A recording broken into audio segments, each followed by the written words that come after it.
tutaq ki, mən Neftçilərdən minirəm qatara, getmək istəyirəm inşaatçılar stansiyasına. Gəlib 28 mayda düşəcəm.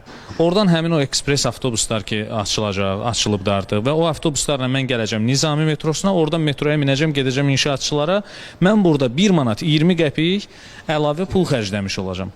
Belə deyək, açığın desək, metropoliten əgər hər hansı bir təmir işləri və bu kimi işlər görürsə, vətəndaşın 1 manat 20 qəpik itirməyi doğru deyil.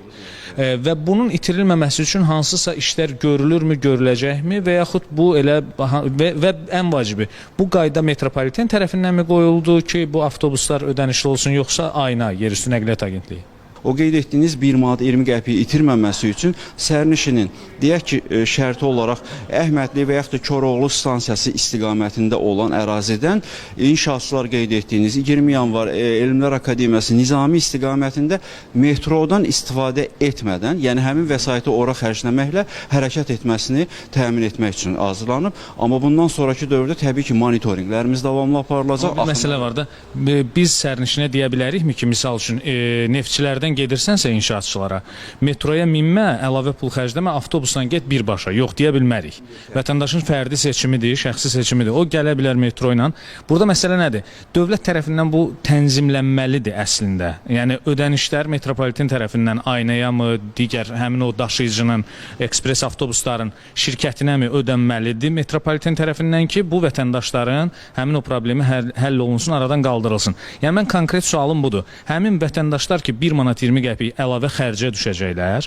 O xərc metropoliten tərəfindən qarşılana bilərmi? Belə bir ehtimal varmı? Çünki vətəndaşlar faktiki olaraq etiraz edirlər, yoxsa yox? Həmin vəsaitin qarşılanması üçün bugünkü real şəraitdə məhz təqdim olunan ekspreslər və eyni zamanda gücləndirmə tədbirləridir ki, sərnişin mümkün qədər metrodan yan keçməklə həmin ərazilərə hərəkət edə bilsin. Bugün başqa variantların olması, belə deyək, hal-hazırda yoxdur, amma bunun üzərində təbii ki, davamlı olaraq baxılacaq, işlərinizə qeyd etdiyim ki, monitorinqləri aparılacaq. Yəni, bizim qarşıda duran vəzifəmiz mümkün qədər sərnişinə az narahatlıq yetirməkdir. Çünki bir müəyyən vaxt itkisi olacaq, metronun intensivliyi ilə, hərəkət sürəti ilə yerin üstündəki nəqliyyatın heç birisi, belə deyək, müqayisə oluna bilməz. İntervallarla həmçinin məhz bunu anlayaraq mümkün qədər, bir daha qeyd edim ki, yəni narahatlıqlar müəyyən vaxt itkisi ilə bağlı olacaq, maliyyə vəsaitinin itkisi ilə bağlı olmasın deyə təklif oluna biləcək variant bugün üçün budur.